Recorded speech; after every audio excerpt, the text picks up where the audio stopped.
Good morning, students. In the last lecture, I had told you about Wood's Dispatch. What all changes the Britishers wanted in the education system had been chalked out in this Wood's Dispatch, and the required amount of changes, whatever was the data, had been sent to the Britishers, East India Company in India. Now, before understanding how these changes were implemented, firstly, we need to know a lot more about the kind of schools which existed at that particular time.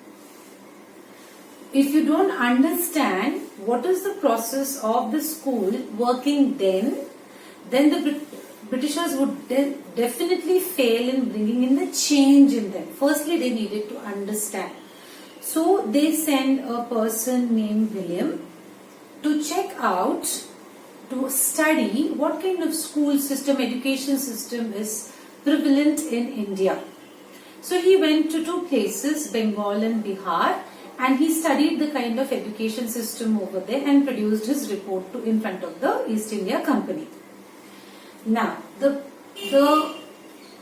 key features of that kind of education at that prevalent at that time, I have chalked out on the board, and I will be telling you one by one what kind of education prevailed at that time. Firstly, the schools were known by the term, under the terminology they were considered to be pathshalas. Like it's a Hindi word, a typical Hindi word. They were not called schools like we call our schools right today in today's scenario. They were called pathshalas. Now, whom were they set up by is a very fancy question. Now, they were people, community people would come together and set up a pathshala. Either of, I'm talking about three cases, okay? Community people would come together and set up a pathshala. Or the wealthy people of the area, the zamindars of that particular area would set up a pathshala. Or the guru himself would set up a pathshala. So the setting up of the pathshala was, any of these three cases, they would set up a pathshala. Now, where was the pathshala? Now, sometimes under the banyan tree you would see the children studying. Sometimes in the temple you would see them studying. Sometimes in the community place where all the people meet, there you would see them studying. There wouldn't be a fixed place, or sometimes it would be the teacher's house also. The children would come and study. They didn't have at that time like we have a fixed building called school. You go to that place and study. They didn't have. So wherever the teacher felt convenient, they would take a class over there. Now, that is the place where these pathshalas used to be set up. Now, if I ask you about the fee at that time, how much fees was charged for the students, then I would say the richer the student, the more the fees, and the poorer the student, the lesser the fees. So it was a very good quality of the pathshala that they wanted everybody to study. So the person, if the student was from a rich family, then the fees would go high, and if the student would belong to a poor family, the fee would go lesser. What kind of a system was followed at that time? Now, we have a school, we have blackboards, we have benches, we have chairs, we have smart boards, we have all the facilities in our school. But there was no such facility at that time. Predetermined books we've got, academics we've got, we have separation of chapters, levels of chapters, the difficulty levels of chapters keep increasing as you proceed to the further class. All this is now. Then there was nothing.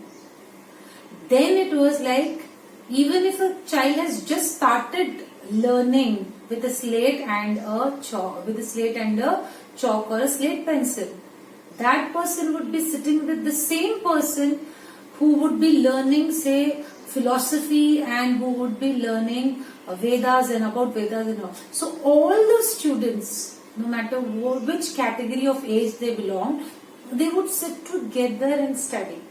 The teacher would attend to them in a different mannerism as was the demand of their education at that time, but there was no segregation of classes. that this particular child belongs to this class and this particular child belongs to this class. Everybody would sit in the same place and the teacher would attend to the necessities of the students in accordance to the demand of their age. So this fixed system of having a book and a curriculum and an academic calendar, everything has come up now. Evolution of education process took place and they came up now. But earlier there was no such system. Everybody was clubbed, all the students of age group, no, that didn't matter at all. Everybody, all these age groups used to come together and teach and learn. Like the guru used to attend to everybody. Time. There was no fixed time also. Like I would teach you for this particular time, I would teach you for this particular time. No. Now one amazing point over here to be noticed was whenever there was harvest season. That means harvest season is the peak when your services are needed in the fields. So the schools used to be closed. The Pathshala used to not work at that time. Q. If the child's help is needed in the harvest, then the child can go and work in the fields. That is why to see to it that the peasants' children do not miss out on education, this provision was made by the teacher that in the harvest season, this particular Pathshala wouldn't run. And after the harvest would get over, after the harvest season would come to an end, then the teacher would resume his classes. So this kind of atmosphere was conducive also, but it was like challenging also. How do you take care of people in that? You would be amazed to know that when William went all over Bengal and Bihar to see what kind of Pathshala system is going on, he noticed that every particular village had many Pathshalas and each Pathshala must be having 20 children, 20 students in them. But when you spoke about it on at a macro level, then he noticed that 20 lakh students were a part of these Pathshalas. Though if you talk about it on a very micro level, then you would say it's minimalistic, 20 students per Pathshala. But when you talk about it at a macro level, then they were at least 20 lakh students. That's quite a good number when compared to the 20. 20's ratio, 20 lakh is huge. So these findings actually helped the Britishers to bring about a change. Once they studied what kind of education system was existing at that time, then they knew how to implement their changes. Well, now that the British knew what was the education system prevailing then they knew what was the plan of the action to be taken. So she chalked out various points as to where they have to work and at what level do they have to work. They start working from. Now, at the earliest stages when this Wood's Dispatch had come in, they were insisting, Britishers were insisting only and only on higher education system. They were bringing in changes only in the higher education system. But after 1854, they decided to work on the vernacular education. Now, what's a vernacular? This terminology has been used in your text. Vernacular is the local language which was prevalent in a given area. You change the area and the vernacular would change.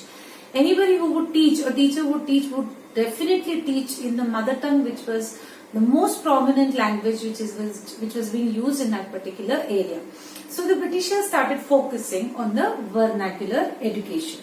Now, to work at such a minute level, at the grassroots level, was a little bit difficult, but the Britishers did manage in bringing about a change.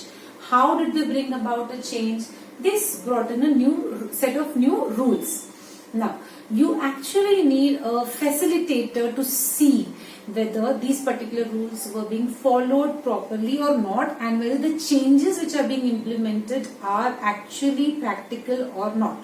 So what did they do? They appointed a government pandit, like a post was created, and that person was called a government pandit.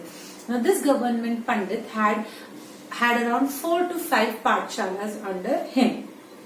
He was the in charge of those 4 to 5 Pathshalas. Now what was his work? He had to monitor whether the Pathshalas are working properly or not, and whether the changes which are being introduced are being followed by the Pathshalas or not. He had to see to it. His work also was to report to the Britishers whether their plan of action is successful or it is actually having some limitations in it. So he had 4 to 5 Pathshalas under his control. So what did he promote the people who were actually teaching the gurus to do?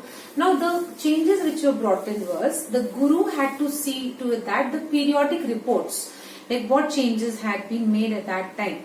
A fixed school, a fixed place of study was there. There were benches, there were chairs, there were blackboards, there were textbooks, and there were different classes for different age groups. The same way as you're studying right now. Credit goes to the Britishers to bring about this change, because this change has been very beneficial for us. That's why at the beginning of the explanation of this chapter only I had said the Britishers did do something good also. So they brought in a change over here in the academic style of teaching, that at the fancy of the guru nothing would happen. A fixed timetable should be there, a fixed routine should be there, a fixed timing should be there. Classes should be in accordance to the time intervals, same as our school runs today. So he had to submit the annual reports as well as the periodic reports. The guru used to give it to the government pandits who had been appointed.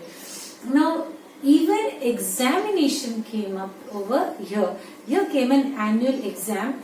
After the completion of the entire session, as you give your terms, we have many exams right now, but at that time you used to have only one exam to be given at the end of the session. So he used to conduct the annual exam as well. Now, so the fees had to be regularized again. It was not that somebody would give more and somebody would give less. The fees was now at par. Everybody had to pay the same amount of fee. Now there was to be discipline in the school. You couldn't come any time in the school and leave at any time. The same way as the schools run now. Discipline had to be maintained. They're walking in a line. They're not creating any commotion. You have to teach them how to march, how to speak, how to stand, how to behave in a very civilized manner. Everything had to be taught in the school only. Now, one key feature over here was a person, Pathshala, who would run the Pathshala, the guru, if he would abide by the decisions of the Britishers, then they would get government grants. Grant is the amount which you get from the government to run a particular institution or an organization. So, if you would abide by the Britishers and bring that change in the education system, then the Britishers would give you the money to run your school. But there were certain people who did not want to work under the Britishers, and those gurus did not listen to bring about this change. But they found it very, very difficult to cope with the kind of style of teaching, the changed style of teaching which had come in the education system. Most of them preferred not sitting under the banyan tree than learning. They preferred to go to a school, a civilized way learning, and being segregated into different classes. They thought that is much more better option to learn, and because of the money getting involved in it, the schools which were being run because of the government grants used to be more sophisticated when compared to the people, to the gurus who were sitting under a tree or in a temple and teaching. So now, but one problem arose over here is that because of the fixed timetable and because of the fixed hours of teaching, the peasants' children couldn't attend the school, because when the timing was flexible, whenever they had work in the fields, they would go and work and come back and study. But with the timing being fixed in the school, there came a problem for the peasants' children that they couldn't join the school. They had to work, they had to choose between the livelihood or the education. So obviously you would choose the livelihood. So this is how the changes came in. The rest of it I will be teaching in the next lecture. Thank you.